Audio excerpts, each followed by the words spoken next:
in the wrong two because I was thinking of the ones that we did yesterday. So I'm going to use this one, and I think I will cover this social media one first.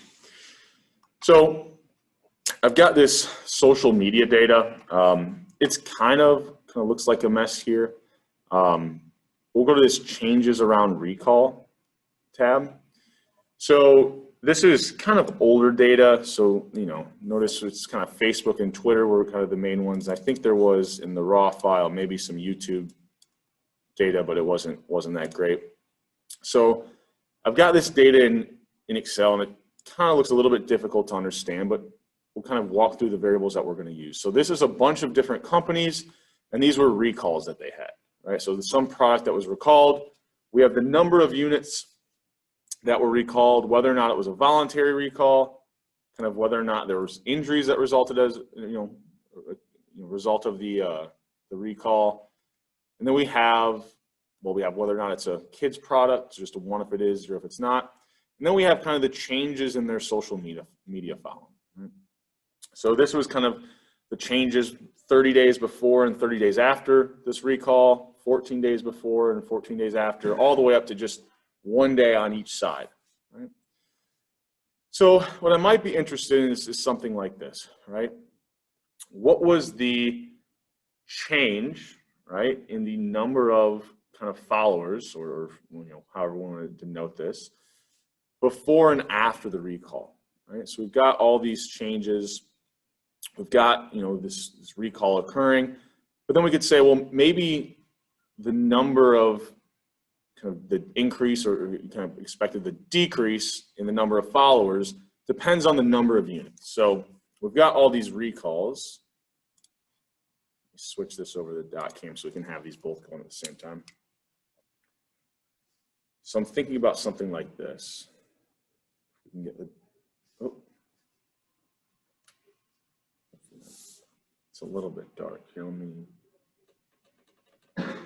maybe overexposed a bit there. So we're thinking about something like change in the followers is going to be our Y variable. And then kind of the X variable maybe is the number of units that were recalled, right? The more we would probably think that the higher the number of units recalled, potentially we would see kind of a larger decrease in the number of followers. But maybe this is kind of the idea of any publicity is good publicity, right? Maybe I actually see this slope coefficient as positive. That when I see these really big recalls, well, maybe I actually see an increase in followers because maybe people are interested in information, oops, let's get this out of here. What was I saying? Oh, kind of anything that gets me in the media ends up having positive results. So let's just try to run this regression. Okay. So we go up here, data, go to my data analysis. We've got our regression tool here. We'll hit OK. My Y variable is going to be, here I'm going to select this as my label. We'll have to kind of change that because it just identifies like the 1 day before and 1 day after the recall. Well, maybe that's too small of a window. So maybe let's just go like a week, right? 7 days before the recall, how many followers did they have? 7 days after, right? So we'll use this kind of 7-day variable. Control Shift or Command Shift on a Mac, hit the down arrow. We'll select all the way down, whoops, to the very last observation for us. Click there. Oh, sorry, thank you. I swear I'm never gonna remember this. I'll show you how to do that again, right? Actually, since I messed it up, I'll go ahead and show you something else. So let's do, I'm gonna call this week around recall. So kind of this variable that we're looking at is the change in the number of kind of Facebook followers or friends, however we want to, I don't know exactly how we're calling this, but around that week before and that week after. So we go to that data analysis, go to regression. Our Y variable is this change around that week. Our X variable, go up here. We're just going to, for right now, include the number of units. Right? So this is the number of units recalled. Command Shift on a Mac or Control Shift. Hold that, hit the down arrow. right? Goes down to the very last observation. We selected our labels. We'll hit OK. Oh, what is this? Not like. Oh, I started one of these in. I see. So this is going to be a unique one. Let me see where we aren't going to be able to select that label because it's in this kind of merged row. Right? So what I actually could do, just for the sake of what we're doing, I wouldn't expect you to do this. I'm just going to unmerge these so that I have the same number here. Actually, probably going to have to unmerge all of these and then drag these labels down because I want to show you something after this. So go back to data analysis. Hopefully we fix this problem. So I've got my Y variable selected. Let me try selecting the X variable again, where I'm only starting at the label. Go down. Now we should be okay. So let's go here. Look at our results. First of all, if we're thinking about some things that we can interpret, the first thing we can look at is our R squared. So we've got this R squared here, which tells us the proportion of the variation in our Y variable that we're explaining with that X variable. So here, the proportion that we're explaining is what, 0.0005. So we're hardly explaining any of the variation in our Y variable, which means our predictions probably aren't going to be very good. Right? You know, the higher this gets, the closer to 1 this gets. If we could get this R squared to be 1, that would mean our X variables explain all of the variation, or that we're getting very accurate predictions. But it's not, right? It's still pretty low. So we go down here, though. Despite that, we can still do some interpretation. Okay? So here, the general interpretation of our coefficient on our X variable would be a 1 unit increase in the X variable causes the predicted Y value to increase or decrease by the, I'll move this box here in a second, by whatever that coefficient is. And I've misspelled it, but you can imagine this, right? So for our example, a 1 unit increase would be 1 more unit recalled, right? Not product, but 1 more unit, would predict that the change in, what was it, Facebook followers decreases by 0.001, right? So that might seem like a really, really small effect, but that's how we would do that interpretation.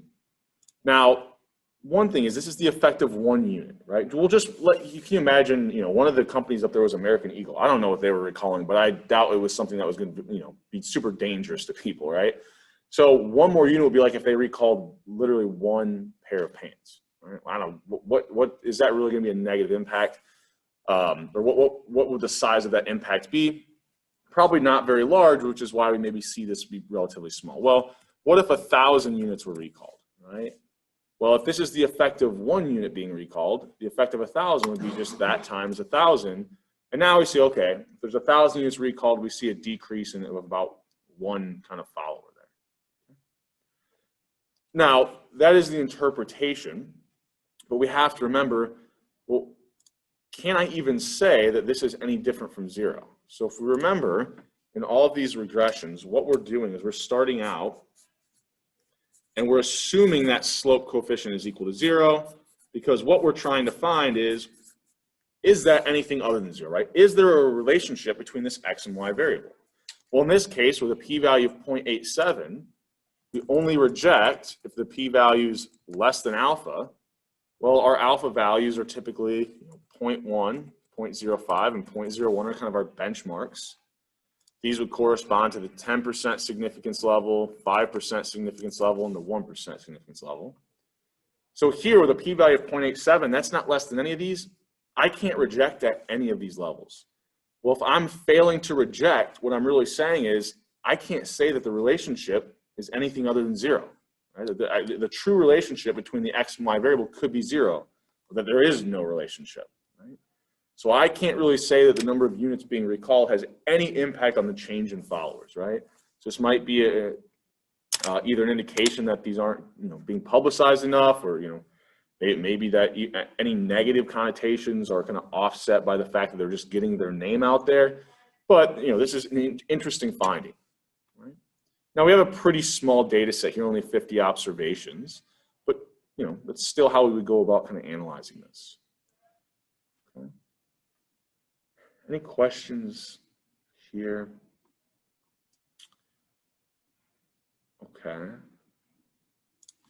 All right. So let's go back to that changes around recall data. Well, maybe I want to include some other things as well, right? Maybe I want to include not just the number of units, but whether or not it was voluntary. So that's a 1 if it was, 0 if not. The number of incidents that maybe were reported, and then the number of injuries that occurred. So I'm going to go up here, go to data, actually, and also, because I want to show you something, also whether or not it was a kid's product, right? Maybe I think that if it was a kid's product, maybe there'd be more of an outrage or something. So go up here to my data analysis, hit OK. I'm still using that same Y variable, so I'm going to leave that the same. But now I want to include, for my X variables, all of these number of units to instance, but also kids product. So I select these 4 variables, Control Shift, hit the down arrow. I'm going to scroll back up because I also want to include this. So if I hold Control, click over here, then hold Shift, I can select that variable as well. Now don't worry too much about what I was just saying with holding Control, because when I go to run this regression, it's going to give me this contiguous reference error. Right? So all that means is, in Excel, the only way I can run regressions is if the variables are right next to each other. Right? Not necessarily the Y variable, but all the X variables need to be right next to each other. So I'm going to insert a cell here. I'm just going to move that kids product. So now all the variables I want are right next to each other. Okay? So now when I go to this data analysis, regression, I've got the correct Y variable selected. I'm going to select these X variables here. Control Shift or Command Shift on Mac, hit the down arrow. Now it should run okay. Okay. So we'll go here. Oh, and I forgot. This is going to look a little bit weird. So I'll explain to you kind of what's going on here and why. I'm just going to get rid of this. So that voluntary variable, from the original data, I kind of got rid of some missing values. I guess this data set ended up being that every single observation was not voluntary. They were all zeros. So when it tried to run this regression, it looked at that and said, yeah, everything's the same. There's no variation. I can't pick anything up. So we can just act like we didn't include that because I forgot that all those ended up being 0. And anytime you see that in a regression, that's because Excel realized like this variable I can't use in the regression, so it just kicked it out. Right?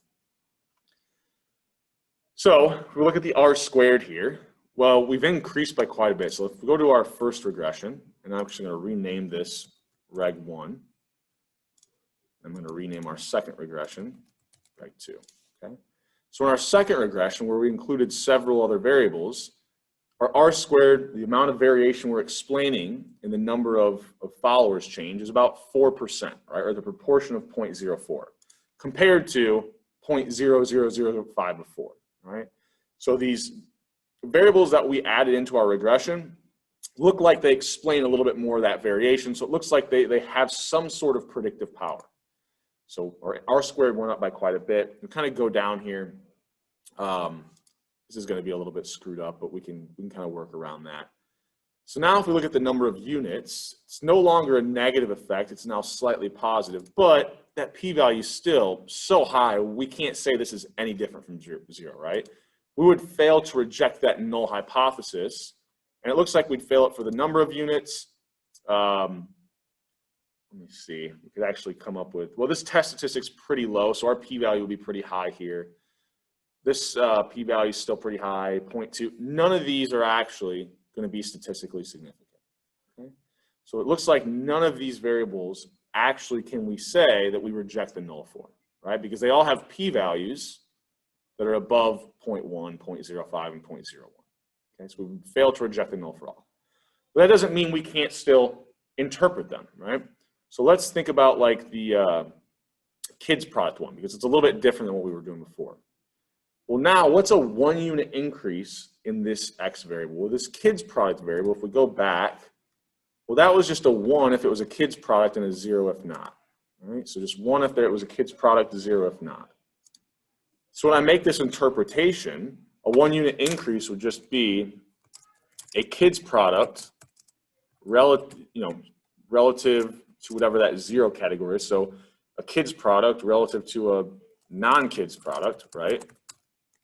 Not productive, product, would predict that the change in followers increases by what? 276,523.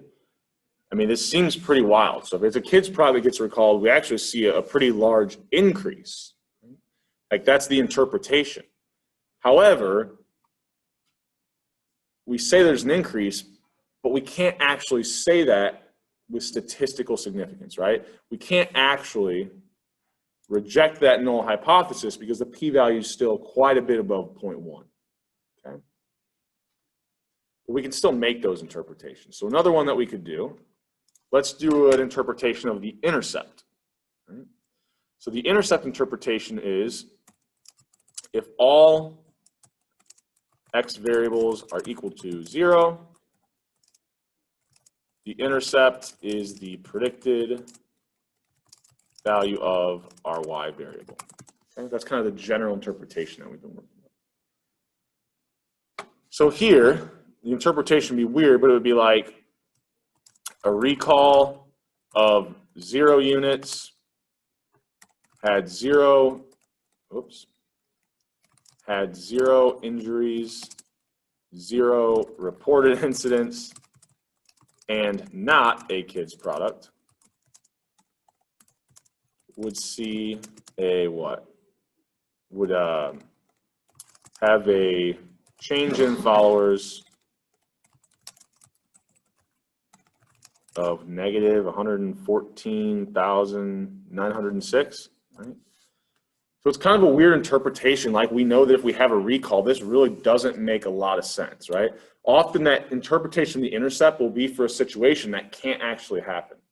But the idea here is that if we have a recall, if I'm trying to estimate, let's say, the number of units, the relationship between number of units recalled and change in followers, right? Those are my x and y variables. If I had the data, it probably looks something like this, right? Where anytime I see something recalled, I likely am not going to see just 0, 1, 2 units. It's likely going to be a pretty large batch of units. So when I see all the data over here and I try to come up with this line of best fit, well, it's going to end up with a negative, it's going to end up with a negative intercept, right?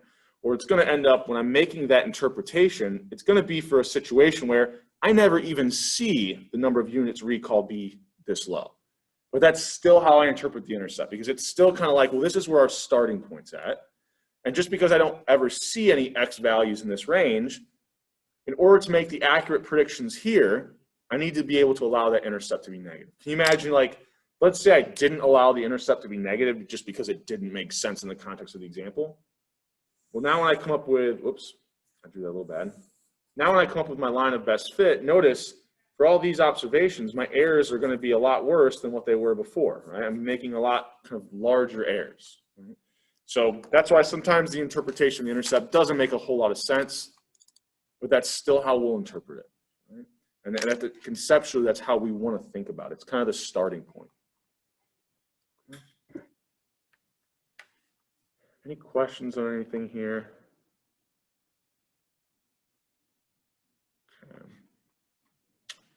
So I don't know. I thought that was kind of an interesting data set.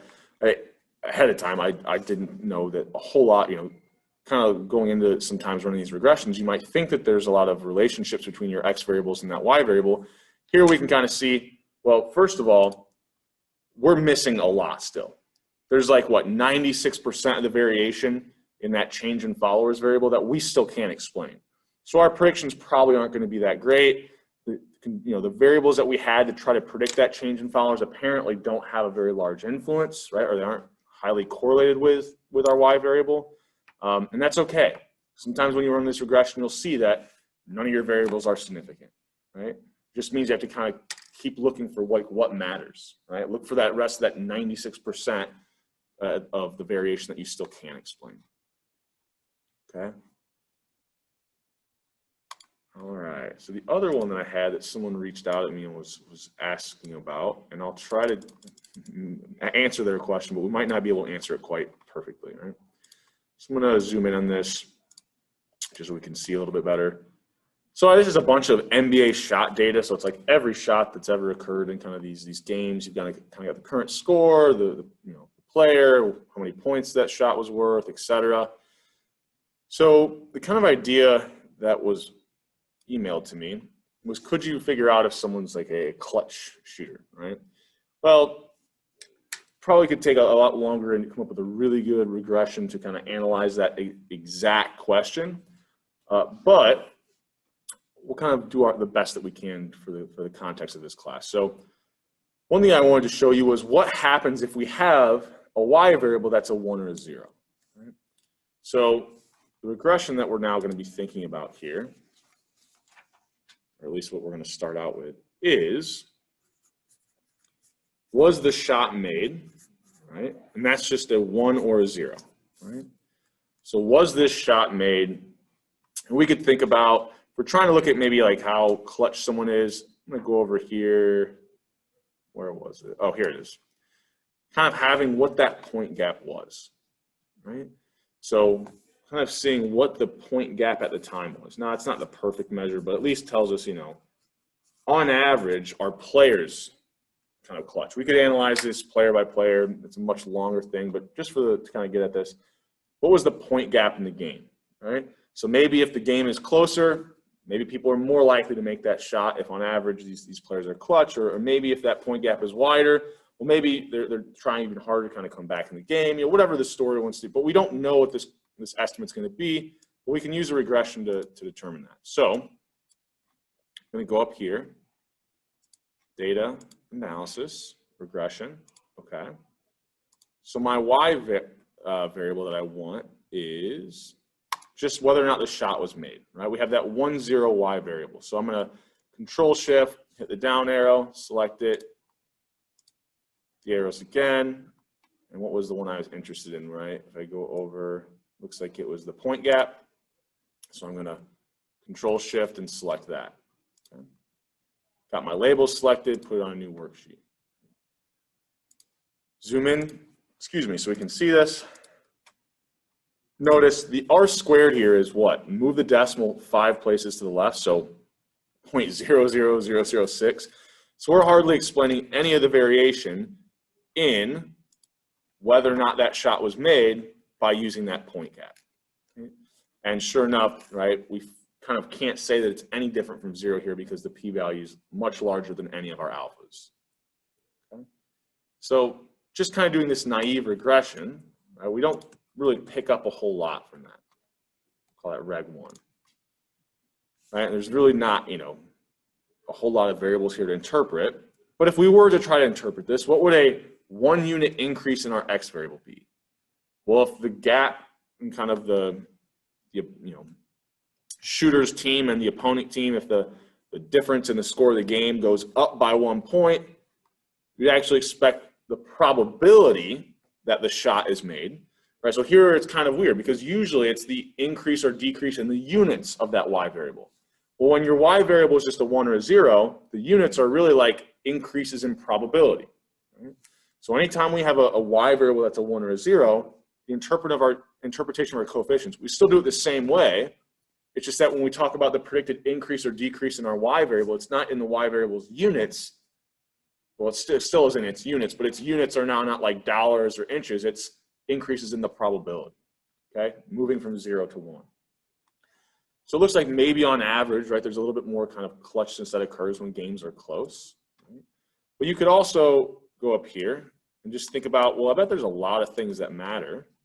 So I'm just going to throw the kitchen sink at it. I've got things like the player's height, weight, whether or not they were on the home team, the attendance of the game, the average kind of field goal shooting percentage of the player.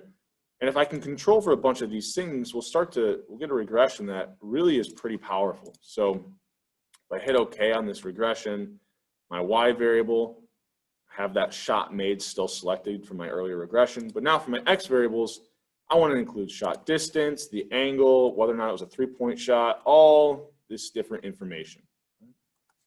So Control Shift, hit the down arrow, got all my X variables selected. Oh, what did I do wrong here?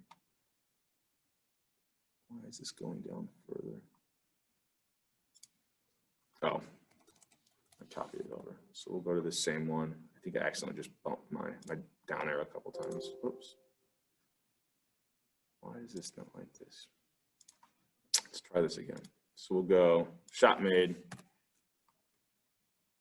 Okay, that's good. And then we want all these other variables.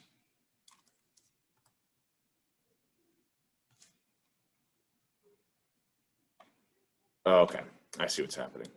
So anytime you have some missing values, this is kind of a good data cleaning kind of way to do things.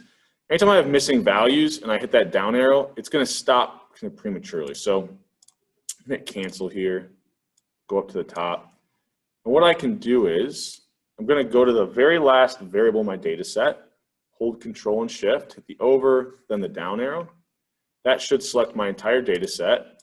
I'm now going to make sure I've got that filter turned on so that when I go to the top, I don't know if I can get my mouse up here. Now every variable has kind of one of these little arrow drop downs on it. So what I can do is look and see, okay, what are all the responses for this variable? Well, this one is just 0 and 1.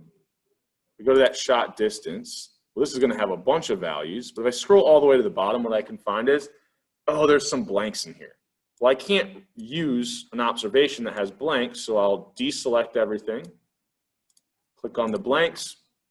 Okay, looks like there was 3 bad observations here. For the sake of what we're doing, we're not going to try to complete them. We're just going to get rid of them from our analysis. Okay? We then go back to that shot distance filter, select all of them again. Now, hopefully, we got everything kind of working here. But I could play around with the other ones, make sure that there's, okay, no blanks here, no blanks here. I think everything else, hopefully, should be good. Oh, so this field goal mean has some blanks, so I'm going to deselect that. Click on the blanks. Okay, 1 bad observation. I'll go over here. Select everything again. Attendance, no blanks, total seconds. Looks like we're kind of good here, hopefully. Let's check the height and weight. I don't think there should be anything. All right.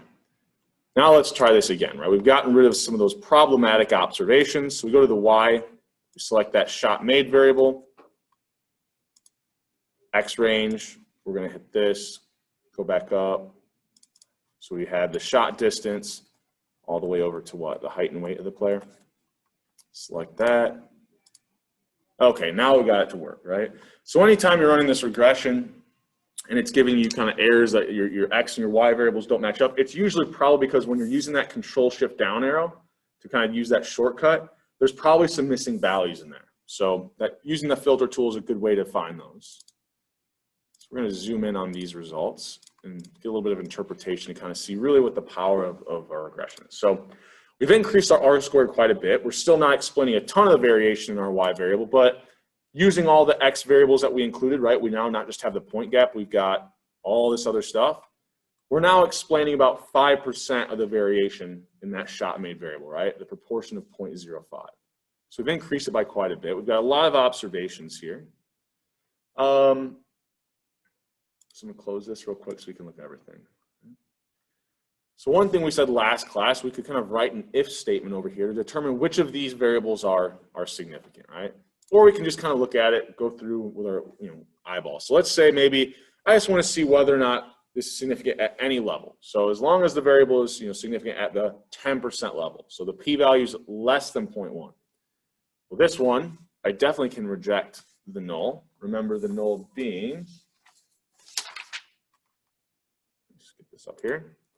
The null being that there is no relationship. I can reject that for shot distance, shot angle, whether or not it was a 3. Here it looks like the period doesn't matter. All right, so as the game kind of goes on, or period, the quarter of the game goes on, doesn't have any influence on whether or not I'm more or less likely to make that shot. The point gap actually doesn't matter, right? The field goal mean of the player in the rest of the season matters. That makes sense. Attendance, surprisingly here, doesn't have a large impact. And then kind of home team, we could say, has a significant impact. Height does, but the weight and the total seconds remaining in the game don't seem to have a large or significant impact on whether or not that shot is made either, right, on that Y variable. Okay, so we go through and make our rejection decisions just based off this p-value column. Now, one thing that might be interesting to do is, which is the most interesting one here, I'm going to choose shot distance here, okay? So I believe shot distance, if we go back, is measured in feet here, right?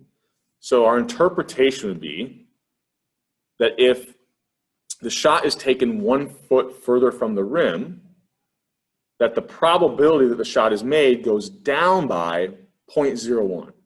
Which might not seem that large, but right, probabilities have to be between 0 and 1, so that's a pretty good, 1% decrease there, right? Now, not only is that the interpretation, but when we have multiple variables on the right-hand side, the interpretation would be a shot taken 1 foot further from the rim would decrease the probability I make the shot by 0.01, holding everything else constant. So the thought experiment would be holding the shot angle, right, 2 shots, taken at the same angle from the rim, 2 shots that are both either threes or not, taken in the same period, the point gap of the game was the same, the field goal mean of the player taking the shot was the same, the attendance of the game was the same, and they were both on the home team or not, the total seconds remaining in the game were the same, they both were the same height and weight, but one of them took a shot from 1 foot further from the basket. The decrease in the probability of they make the shot be 0.01. So when we start to be able to include a lot of control variables, we're getting like otherwise identical scenarios, but just one little unit change for one of them, and we can understand what that predicted increase or decrease would be in the Y variable. Okay? So a lot more power when we're able to have a lot of control variables like this. Okay?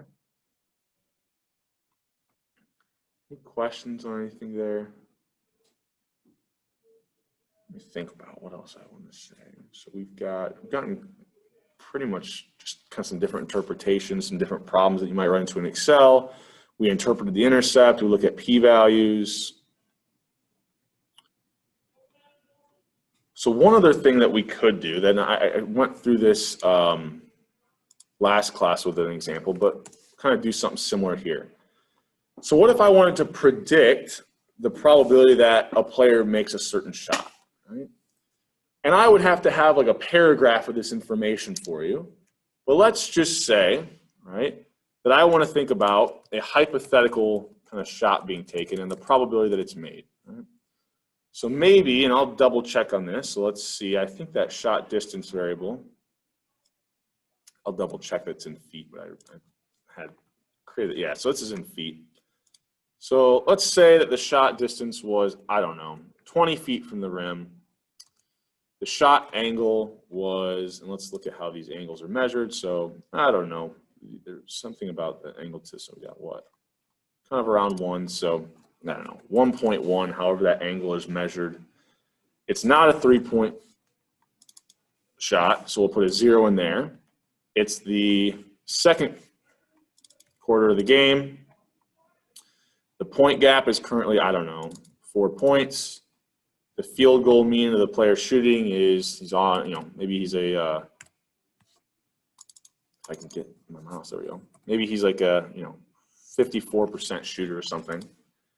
The attendance in the game, well, what's an attendance that makes sense? For our hypothetical, looks like we've got things in the, around 20,000. So we'll just kind of say 20,000, so 1, 2, 3.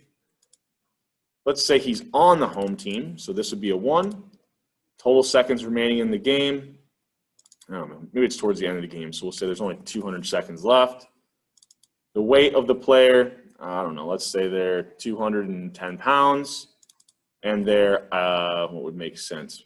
72 would be 6 feet tall, so we'll do that. They're 6'6" or 78 inches tall, right? So we got this hypothetical person. So what we would then do is take each coefficient and multiply it by this person's x value. Oh, why did it do that? Okay. So we'll be able to see these. So for the intercept, well, we're just going to have to say, you know, the intercept you just added in, right? It's not multiplied by anything. If we think about our regression equation, right? We're trying to come up with predictions about what's the predicted probability of the shot being made.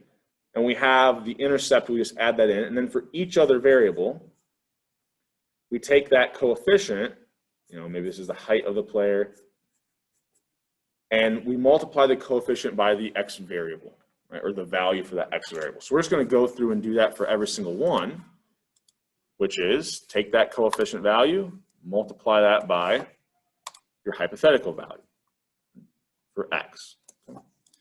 We're then going to do that for every single variable that we include in our regression. And then once we're done, to come up with that predicted probability of making the shot or the predicted y value, we're just going to add all those up. That's essentially what we wanted to do with our regression equations, be able to make predictions about our y variable. Okay.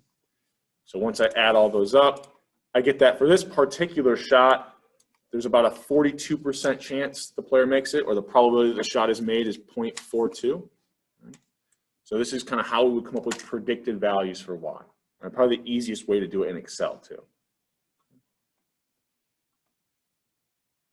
Any other questions on this linear regression?